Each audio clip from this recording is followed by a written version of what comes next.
নিজেদের সততা ও মানবতার জায়গা থেকে অন্যের আমানত রক্ষা করতে গিয়ে এখন চরম বিপদের মুখে পড়েছে লাবণীর পরিবার। অভিযোগ উঠেছে সম্প্রতি স্থানীয় এক প্রভাবশালী চক্র তাদের উপর হামলা চালায় এবং প্রকাশ্যে প্রাণনাশের হুমকি দেয়। ঘটনাটি ঘটেছে রংপুর নগরীর কেল্লাবন্দ চরপাড়া এলাকায়। দীর্ঘদিন ধরে সৎভাবে জীবনযাপন করে আসছিলেন তারা।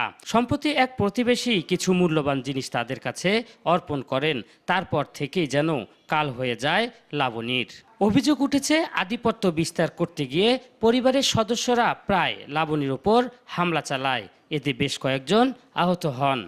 তা আমাকে যখন পাথর দিয়ে ঢেলছে, ঢেলার সাথে আমার কিন্তু গায়ে 2-3টে ছোট ছোট পাথর তো লাগছে, আমি পিছিয়ে এসেছি।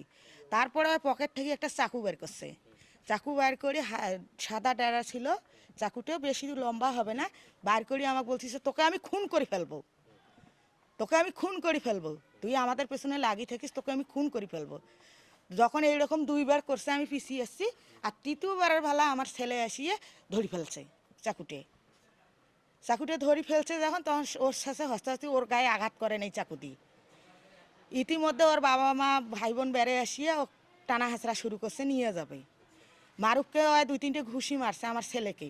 আমি কর্তৃপক্ষ, দেশের ভালো মন্দ সবাইকে জানাচ্ছি, আমি আমার বিচার চাই, আমি বাঁচতে চাই আমার বাচ্চা দুইটাকে নিয়ে। ওই যে কাজের যে লোকের যে কোদালটা ছিল, ওই কোদালটা দিয়ে আঘাত করার চেষ্টা করছে। আমি যদি দৌড় দেন আমাকে, মোরসেলিন নাম, ও আমাকে আঘাত করার চেষ্টা করে। আমি যদি দৌড় দিয়ে বাসায় না ঢুকি তাহলে পিছন থেকে আমার ঘাড়ে আঘাত করে।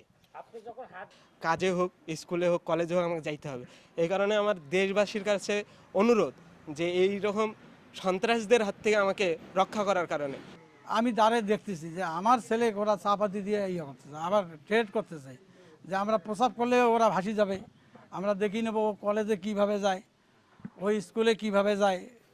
লাবণীর পরিবার স্থানীয় প্রশাসনের কাছে দ্রুত নিরাপত্তা চেয়ে লিখিত আবেদন করেছেন, তবে এখন পর্যন্ত কোনো কার্যকর ব্যবস্থা নেয়নি বলেও অভিযোগ করেন তারা। এ বিষয়ে অভিযুক্ত মুরসালিনের সঙ্গে যোগাযোগ করার চেষ্টা করা হলেও তাকে পাওয়া যায়নি। এ ঘটনায় সুষ্ঠু তদন্ত করে দ্রুত ব্যবস্থা নেয়ার দাবি জানান এলাকাবাসী। তা আমরা দোকানের পরে সবাই ছিলাম, আমার নুরুল আলম চাচাও ছিল। তখন দেখার পরে আমরা সবাই আগায় আসলাম, দেখি কী হচ্ছে, মারামারি লাগছে না কী লাগছে, আমরা আগায় যাই দেখি। পরে দেখার পরে দেখছি যে কোদাল টোদাল নিয়ে দৌড়াদৌড়ি করতেছে। তো আমরা আসার পরে ওনাদের পাশাপাশি যে মনে করেন ওনার চাচাতো ভাইটাই যারা আছে সবাই দেখতেছে, সবাই শুধু খেলা দেখতেছে। আমরা আসলাম, এখন আমাদের আসাটাও দোষ। ওই মোরসালিমের হাতে একটা কোদাল ছিল, কোদালটা নিয়ে মারুফ যে নাম ওকে আর কি পিটাচ্ছে। পরে মারুফ দৌড় দিয়ে ঘর ঢুকছে। মোটামুটি বাসার আশপাশে ওদের যে ভাগি চাচারা, ভাইয়েরা, খালাতো ভাই, মামাতো ভাই সবাই দাঁড়ায় আছে। তোরা আসলে কেউ যাচ্ছে না ওখানে, যে এত ইয়ে হচ্ছে যাচ্ছে না। ডেস্ক রিপোর্ট, দেশ নিউজ বিডি 24।